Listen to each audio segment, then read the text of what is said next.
প্রিয় দর্শক, এই মুহূর্তে রয়েছে আমি টাঙ্গাইল জেলার ঘাটাইল উপজেলার প্রাণী সম্পদ যে অফিসটি রয়েছে তার পিছনে, অর্থাৎ এখানে এসে আমরা আজকে দেখতে পেলাম যে জাতীয় প্রাণী সম্পদ সপ্তাহ ও প্রাণী সম্পদ প্রদর্শনী 2025 উদ্বোধনী অনুষ্ঠান এবং আলোচনা সভা অনুষ্ঠিত হলো। এ পর্যায়ে আমরা দেখতে পাচ্ছি এই প্রাণী সম্পদ প্রদর্শনীতে বিভিন্ন ধরনের পশু পাখির সমাগম ঘটেছে। এখানে আমরা যতটুকু দেখতে পেলাম, এই প্রাণী সম্পদের প্রদর্শনী দেখতে উৎসুক জনতার প্রচুর ভিড় রয়েছে। বিভিন্ন অঞ্চল থেকে লোকজন এসেছে এই প্রাণী সম্পদের যে স্টলগুলোতে বিভিন্ন ধরনের পশু পাখি, গবাদি পশু এগুলো উঠেছে, তা দেখার জন্য প্রচুর সংখ্যক দর্শনার্থী এখানে রয়েছে।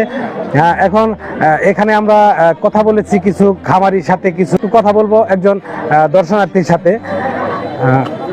আচ্ছা, আপনি কি মেলা দেখতে এসেছেন?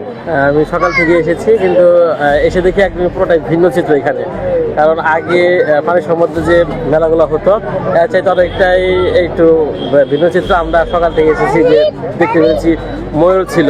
কারণ আমাদের ঘাটালে যে ময়ূরগুলো যে আসলে এই মানে লালন পালন করা হয়, এটা আসলে জানতাম না। তো আজকে সকাল থেকে আমি যতটুকু ঘুরলাম, যে ময়ূর ছিল এবং দেখলাম অনেক বড় বড় যে মুরগি যেগুলো থাকে, লেয়ার মুরগি অনেক বড়গুলো ছিল। তবে আমি সকাল থেকে দেখলাম যে আরো বিভিন্ন যে পশু প্রাণী যে ছিল এখানে, আমি সব দিকে ঘুরে দেখলাম, অনেক অনেক কিছু উঠেছে। তবে যারা এসেছি মানে দেখার জন্য খুবই আসলে আনন্দ ভোগ করতেছি, এবং যাওয়ার পথে যদি পারি অবশ্যই আমরা মানে কিছু কিনে নিয়ে যাবো এখান থেকে।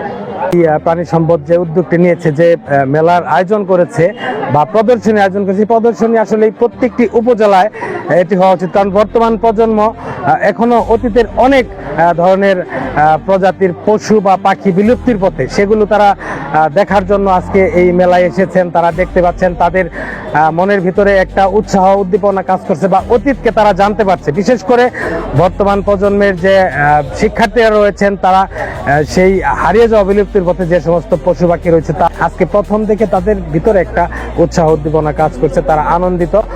আমরা যতটুকু দেখতে পেলাম, এখানে এই মেলাতে শোভা পেয়েছে বিভিন্ন ধরনের পশু, গরু, ছাগল, ভেড়া এবং অনেক ধরনের পাখি রয়েছে, যেমন ময়ূর, টিয়া পাখি, ময়না পাখি।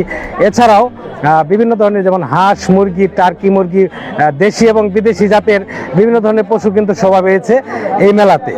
আচ্ছা ভাই, আপনার এখানে কত প্রজাতির পাখি রয়েছে এবং দেশি এবং বিদেশি কি কি পাখি রয়েছে? আমার কাছে এখানে 7-8 প্রকারের পাখি আছে। দেশের মধ্যে শুধু আমার টিয়া আছে একটা, আর সবগুলো বিদেশি। এখানে ককাটের পাখি আছে, কোয়েল পাখি আছে, কাতারনাথ, এটা মাংস হাত সব কালো, কাতারনাথ মুরগি আছে, আর পিকনিস্টার হাঁস আছে।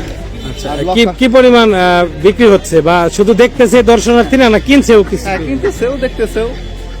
মেলাটি পরিদর্শন করেন ঘাটাইলের উপজেলা নির্বাহী অফিসার মোহাম্মদ আবু সাইদ। আগে কি যে তাদের জীবনকে বিসর্জন দিয়ে রেখে স্বাধীনতা রক্ষা করতে যাবে, সেই জাতি আমরা বাঙালি জাতি। এই জাতি কোনো ক্ষেত্রে পিছিয়ে থাকবে, হেরে যাবে, এইটা আমি বিশ্বাস করি না।